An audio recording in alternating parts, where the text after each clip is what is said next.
informasi bahwa existing ada 7.500 yang setiap hari mengalir ke daerah. Ini tidak boleh dinarasikan dengan satgas enggak. Kita harus ambil kata-kata apa yang kira-kira bisa kita tempuh dengan konkret. Itu Pak Presiden mengharapkan semua kita untuk bisa menanggapi secara konkret Pak. Jadi kami sekali lagi akan menggunakan segala kewenangan yang ada di Menteri Lingkungan Hidup untuk mengatasi ini.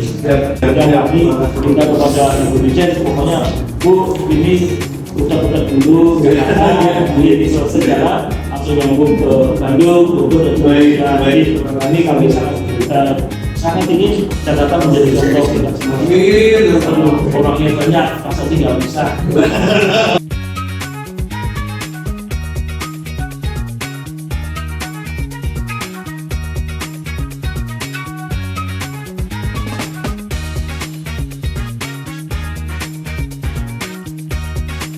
Juga, nah ini adalah mesin press Pak.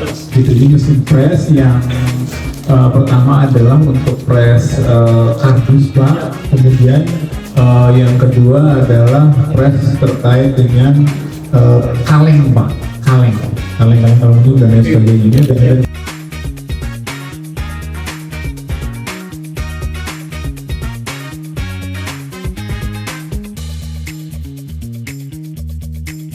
Pak, mulai Januari kita akan stop impor plastik. Ya. Jadi ini akan jadi bahan plastik. Ya. Untuk sampah organiknya itu kurang lebih mencapai 200 kg Pak, per hari. Ya, jadi ini sampah dari warga yang masuk organik itu kita bagi dua Pak. Untuk pengolahan organiknya, satu untuk pakan maggot, satunya di sana untuk kompos Pak. Seperti itu. Kita memakan maggot yang diuntung selesai berapa hari Pak? Dia itu kalau siklusnya itu 21 hari Pak. 21 hari seperti itu gitu.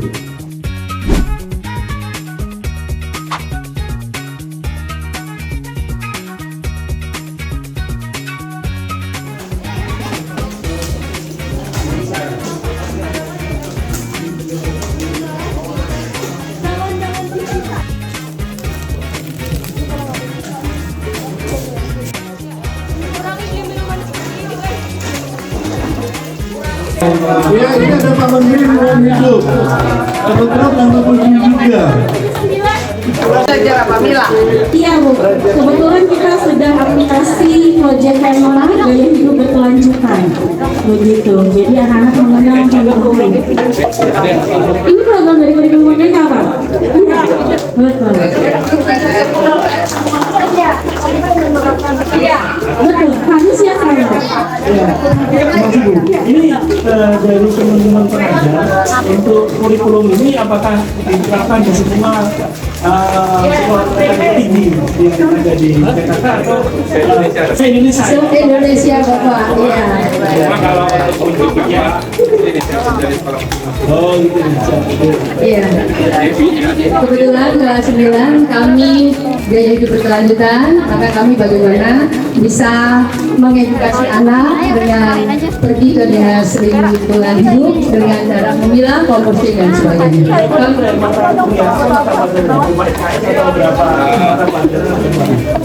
Ya masuk di intrakurikuler atau ekokurikuler Pak, di luar kurikulum. Karena dari Bu Bapak Nadiem kan ada PI. Ini pembentukan karakter supaya karena suara kami juga ditunjuk menjadi jerowaste Pak.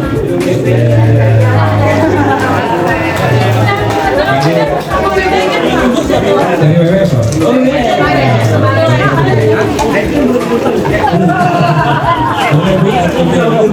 Ini jumlah siswa kami ada 323 dengan guru pendamping sekitar 30, sekitar ada 350. Sebagian masih ada di pos Bapak. Ya, karena kami sudah di Ragunan, kami menunggu kedatangan Bapak sekalian kita bisa bersilaturahim. Alhamdulillah. Iya, anak-anak mau diskusi Bapak di Merah.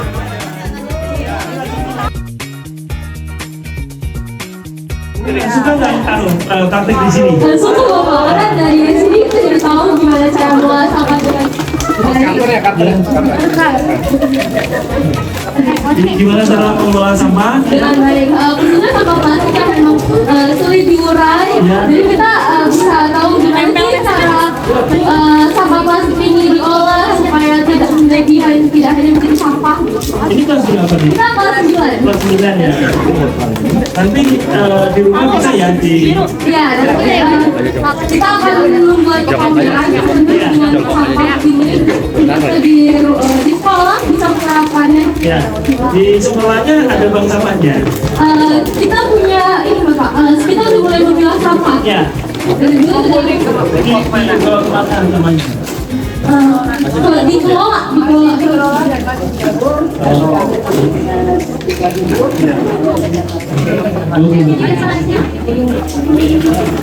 Oke, ya, rasa berat.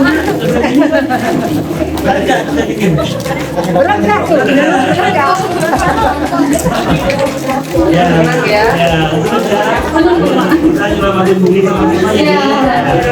Ini sama temennya. Ini udah bisa mulai ya. Kalau yang itu yang seperti apa?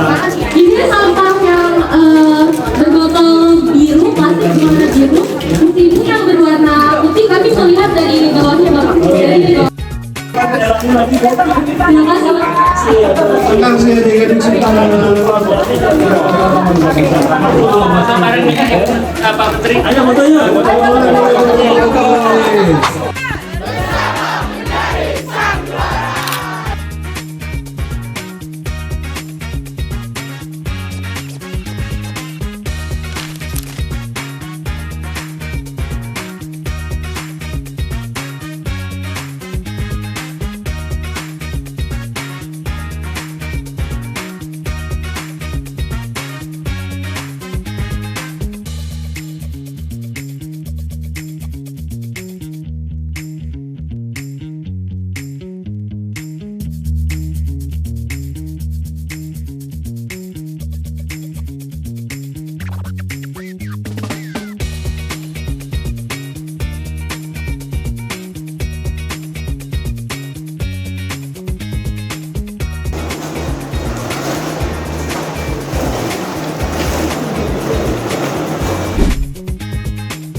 Ini sebenarnya rangkaian kunjungan kita untuk memetakan dan mencari solusi serta permasalahan dan solusinya terkait dengan penanganan sampah di Jakarta.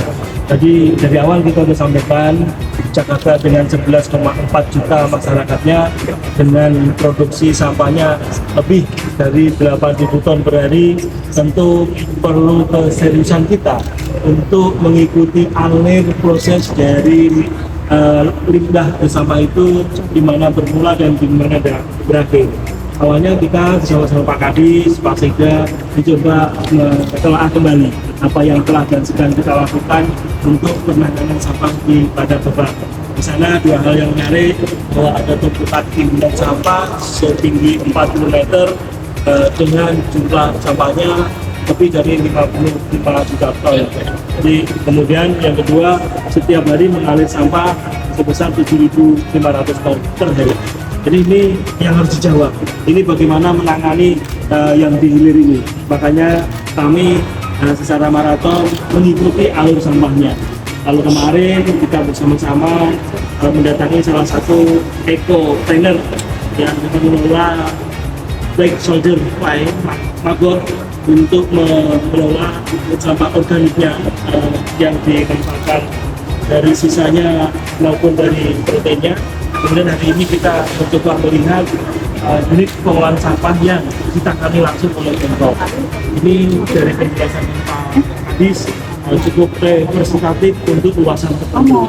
Ini dengan belajar melihat langsung di sini, maka saya selaku pemegang penanggung jawab kegiatan akan bisa bersama para dirjen memutuskan langkah-langkah yang harus kita evaluasikan, kita koordinasikan dengan teman-teman pemerintah provinsi.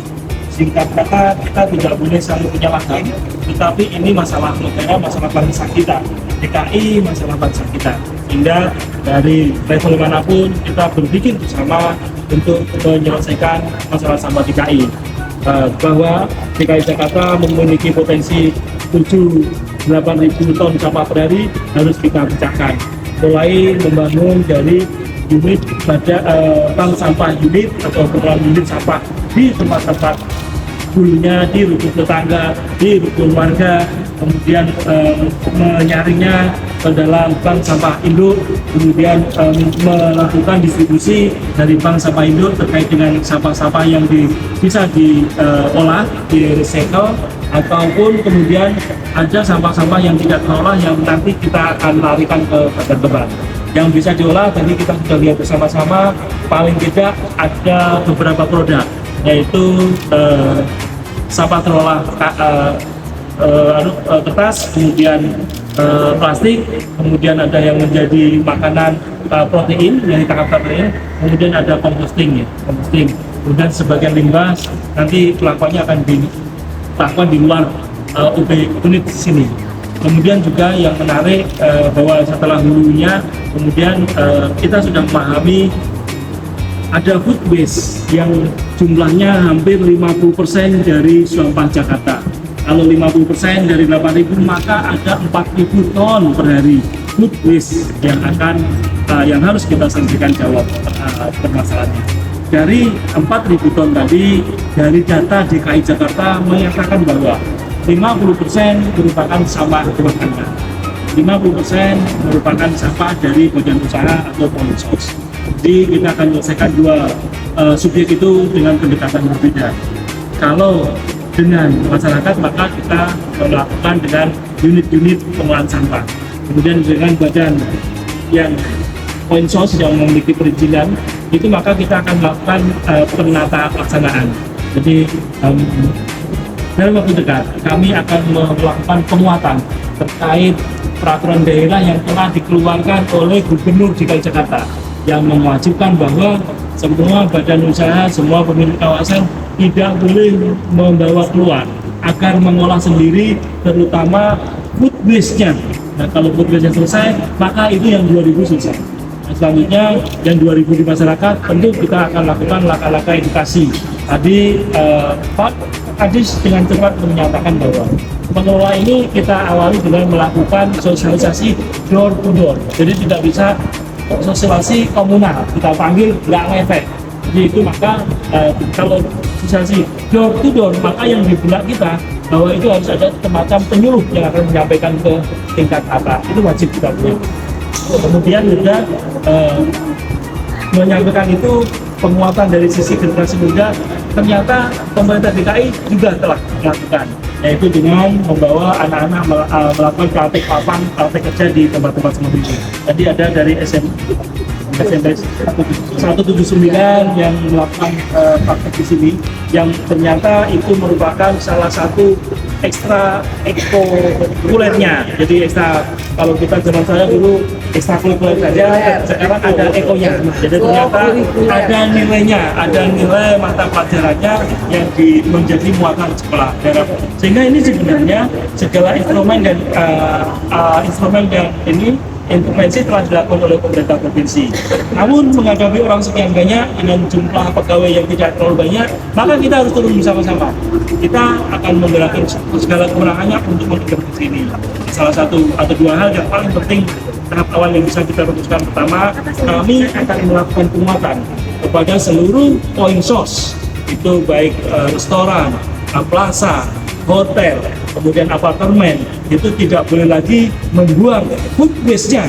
Jadi sekali lagi harus mengolah sendiri food waste-nya. Tidak boleh dibebankan kepada pemerintah DKI ke badan gebang. Itu tidak boleh. Kami akan memberikan sanksi tegas tentunya terkait dengan konteks ini. Kami akan kawal DKI Jakarta. Yang kedua, kita cukup melimpah. Hampir 17% sampah yang turun dari masyarakat, dari hulu yang 8.000 tadi, 17%-nya adalah sampah plastik. Sampah plastik kita sudah lihat sendiri. Untuk itu maka kami tidak akan memberikan rekomendasi atau kami akan melarang, kami akan menyetop impor sampah plastik, mau terpilah tidak terpilah itu stop, sudah berakhir. Kepada para importer agar turun bersama-sama ke hulu, bersama-sama kita menyelesaikan masalah sampah plastik di dalam negeri, tidak mendatangkan sampah plastik dari luar negeri. Itu adalah langkah yang tidak bijaksana.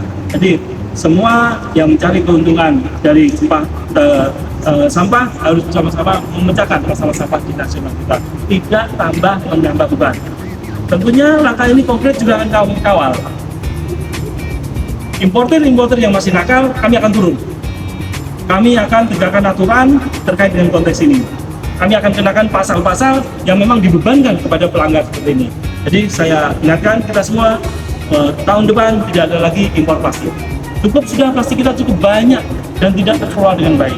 Ayo kita sama-sama turun ke hulu penyebab sampah dan kita tangani bersama.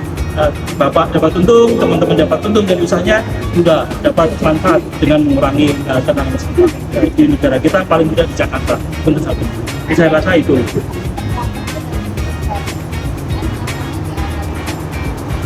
Saya akan pelajari lebih lanjut. Kalau memang hanya perlu dengan keputusan menteri, segera kami akan lakukan ini. Namun bila mana regulasi ini akan berlaku umum secara nasional, maka peraturan menteri menjadi jawabannya. Tetapi bila mana harus dilakukan penguatan ada langkah-langkah koordinasi, peraturan presiden, peraturan pemerintah wajib kita bangun. Apapun upaya, instrumen yang harus kita berikan, intervensi yang harus kita ambil, kita akan lakukan semua demi selesainya masalah sampah di tanah air kita. 46 juta ton per tahun timbunan sampah di negara kita, paling besar di Jakarta. Nggak tahu ini kita di Asia atau apa. Ini harus kita selesaikan. Masa kita punya ikonik sampah, kalau ikonik yang lain terserah lah. Ini ikonik sampah, kita terbesar di Asia Tenggara tumpukan sampah, ya nggak bangga ya Pak. Jadi kita akan selesaikan sampai selesai gitu ya. Terima kasih.